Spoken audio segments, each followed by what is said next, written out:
Good morning, everybody. What's up? My name is Jaya Williams, and you're watching my morning sports report, where I update you all on the latest news you need to know in sports.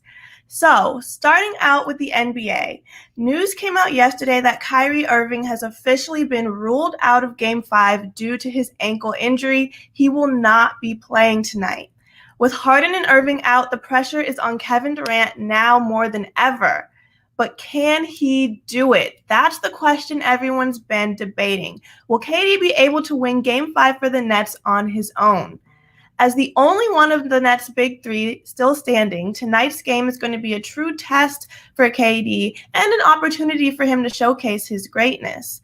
This is his potential time to shine. Now, if you ask me, for this single game, I think Kevin Durant can win on his own. He has the skill set and the caliber of talent to defeat the Bucks, although getting around their defense is not going to be an easy task at all. I think it's a possibility for Game 5. But what do you guys think? Will the Nets find a way to win, or are the Bucks taking it? Comment your thoughts down below. But while we're talking about the playoffs, we have to talk about last night's games. The Hawks defeated the 76ers in a very close game, tying their series 2-2 and ending with a final score of 100-103. Just like the Bucks and Nets, these East Coast teams are essentially all right back at square one, as both teams still have an equal chance to get to those Eastern Conference Finals right now. Now, Trae Young was extremely impressive last night in the second half during this comeback win. He reached a playoff career high of 18 assists in Game 4, as well as putting up 25 points for the Hawks. Atlanta fought hard and played well, but things did not go so well for Joel Embiid. Although he had 21 rebounds this game, he went 0-12 in the second half, and he didn't make a single field goal and missed an essentially game-winning layup at the very end. Obviously, Embiid is playing through a torn meniscus, and many are speculating that that could be affecting his game, but his performance in the second half was disappointing for Philly, especially that missed layup.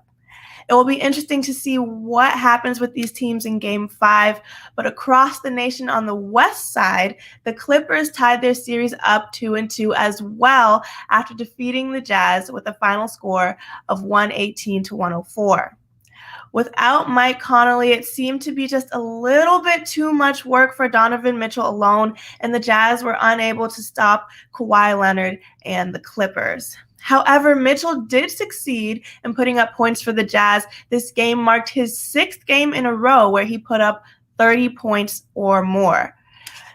Kawhi Leonard and Paul George were completely locked in last night. They made great plays for the Clippers, did a good job protecting the rim, and both of them put up 31 points each. And of course, Leonard threw down one of the best dunks of the year in that first half. This makes Kawhi and PG the third duo in NBA history, right behind Shaq and Kobe and Elgin Baylor and Jerry West, to each score 20-plus points in their team's first 11 games of the postseason. All three of those legendary NBA duos were in LA as well, might I add. It's incredible to see how much history is being made in these playoffs so far, and we're only halfway through. Game 5 for all these teams is going to be very exciting, to say the least. But meanwhile, in baseball, the New York Mets beat Chicago Cubs 5-2. This was a great game for David Peterson as the pitcher tossed a career best of 6 scoreless innings. And finally, some good news for Colorado. Colorado teams may have been seeing a lot of losses lately in basketball and hockey, but not this time in baseball. The Rockies defeated the San Diego Padres yesterday 3-2. The game exposed a lot of San Diego's weaknesses, particularly the struggles they've been having offensively throughout nearly the entire season. But the fact that they have not hit and are still winning ball games shows that the Padres are doing some things right. So we'll have to see what happens with these two teams in tonight's game. Also, the MLB has recently came out with a new policy saying that if a player is caught cheating, they will be suspended for 10 days with pay. So we're really happy to see that they're really trying to crack down and punish those cheaters. But thank you. And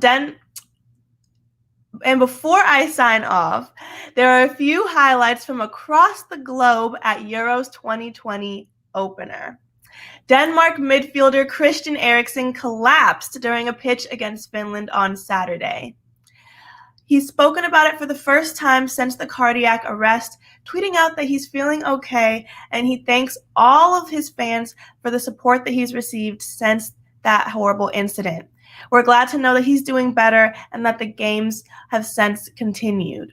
But with all of that being said, you are now up to date on all of the latest news in sports.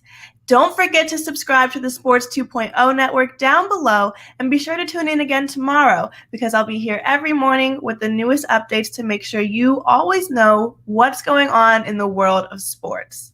I'm Jaya Williams. Thank you all for watching, and I'll see you next time.